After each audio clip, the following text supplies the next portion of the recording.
हाय। माइक्रोपाइथन tutorial इन हिंदी में आप लोग का बहुत बहुत स्वागत है। ये कोर्स उन सभी लोगों के लिए है जो माइक्रोपाइथन लैंग्वेज से माइक्रो कंट्रोलर्स को प्रोग्राम करना चाहते हैं।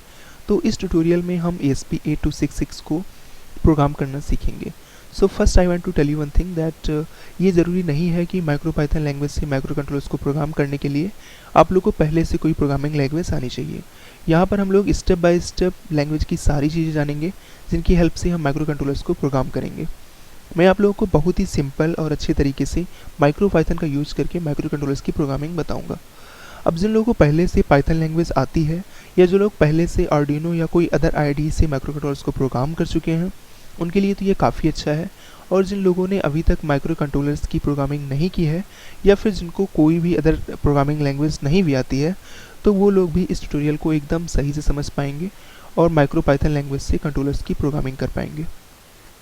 आप लोगों ने अभी तक अगर C या C++ लैंग्वेज में माइक्रो कंट्रोलर की प्रोग्रामिंग की है तो believe me MicroPython is much simpler than that. There are less line of code comparison to another languages. तो ये बहुत ही आसान होने वाला है और इस ट्यूटोरियल में हम माइक्रो पाइक्राफ्ट आईडी का यूज़ करके पाइथन की प्रोग्रामिंग करेंगे माइक्रो कंट्रोलर्स पे। इस आईडी का यूज़र इंटरफेस बहुत आसान है, आप लोगों का टाइम भी बचेगा और प्रोग्रामिंग को एंजॉय भी करेंगे। इस ट्यूटोरियल को सीखने के लिए जो रिक्वायरमेंट्स हैं, आप लोग के पास लैपटॉप या डेस्कटॉप होना चाहिए, it is very obvious for programming. और आप लोगों के पास नोड MCU बोर्ड होना चाहिए जो ESP8266 चिप के साथ इनबिल्ड आता है। नोड MCU मार्केट में इजीली अराउंड 300 to 400 रुपीज़ का मिल जाएगा। और आपके पास कुछ सेंसर, मॉड्यूल, LED, रजिस्टर और कुछ वायर्स होने चाहिए। और अगर आप लोग के पास ये सारी चीज़ें नहीं भी हैं जो मैं इस कंप्लीट ट्यूटोरियल में यूज करूँगा तो भी आप इजीली स्टार्ट कर सकते हैं। आपको कंसेप्ट पता चल जाएगा और माइक्रो पाइथन प्रोग्रामिंग की अच्छी अंडरस्टैंडिंग हो जाएगी। तो आप जब चाहेंगे किसी भी सेंसर या मॉड्यूल का यूज करके प्रैक्टिकल कर पाएंगे। आप लोग नोड MCU बोर्ड का यूज़ करके काफ़ी कुछ कर सकते हैं। अगर आपके माइंड में कोई आइडिया आता है तो मार्केट में बहुत सारे सेंसर, शील्ड और मॉड्यूल अवेलेबल हैं। So purchase it and then you can easily implement your idea using required materials. And once you have done then आप उनको रियल लाइफ में लागू कर सकते हैं। जस्ट टेक एन एग्जांपल, अगर आप अपने रूम को ऑटोमेट करना चाहते हैं, मान लीजिए आप चाहते हैं कि आप आपके रूम में जैसे ही एंटर करें आपके रूम की लाइट ऑन हो जाए, या फिर आप चाहते हैं आपके रूम में जब अंधेरा हो तो लाइट अपने आप ऑन हो जाए और जब आपको गर्मी लगे तो फ़ैन या कूलर स्टार्ट हो जाए। तो आप इस प्रोग्राम को सिंपली माइक्रो पाइथन लैंग्वेज से नोड MCU बोर्ड को बता सकते हैं और नोड MCU बोर्ड आपके लिए ये सारे काम खुद कर देगा।